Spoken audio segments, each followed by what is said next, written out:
മഹാത്മാഗാന്ധി ഗ്രാമീണ ദേശീയ തൊഴിലുറപ്പ് പദ്ധതി അട്ടിമറിക്കാനുള്ള നരേന്ദ്രമോദി ഭരണകൂടത്തിന്റെ ജനവിരുദ്ധ നയങ്ങൾക്കെതിരെ ചരിത്രത്തിന്റെ അപനിർമ്മിതിക്കായി ഇടപെടുകയും മഹാത്മാഗാന്ധിയുടെ നാമം പോലും മായ്ക്കാൻ വിഫലശ്രമം നടത്തുകയും ചെയ്യുന്ന RSSന്റെ നെറികെട്ട രാഷ്ട്രീയത്തിനുമെതിരെ KPCCയുടെ നിർദ്ദേശപ്രകാരം ബളാൽ മണ്ഡലം കോൺഗ്രസ് കമ്മിറ്റിയുടെ നേതൃത്വത്തിൽ തൊഴിലുറപ്പ് തൊഴിലാളികളെ പങ്കെടുപ്പിച്ചുകൊണ്ട് സബ് പോസ്റ്റ് ഓഫീസ് മാർച്ചും ധർണയും നടത്തി.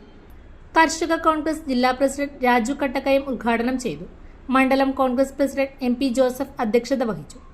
ജില്ലാ Congress committee general secretary Harish P Nair മുഖ്യപ്രഭാഷണം നടത്തി.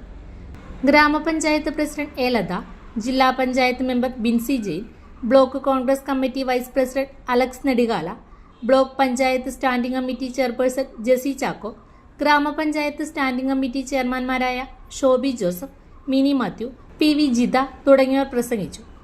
കേരള പ്രദേശ് കോൺഗ്രസ് കമ്മിറ്റി നടത്തുന്ന പ്രതിഷേധ സദസ് ബളാൽ മണ്ഡലം കോൺഗ്രസ് കമ്മിറ്റിയുടെ ആഭിമുഖ്യത്തിൽ വെള്ളരിക്കുണ്ട് പോസ്റ്റ് ഓഫീസിന് മുമ്പിൽ സംഘടിപ്പിച്ചിരിക്കുകയാണ്. പ്രിയപ്പെട്ടവരെ, രാഷ്ട്രപിതാവ് മഹാത്മാഗാന്ധിയുടെ നാമധേയത്തിൽ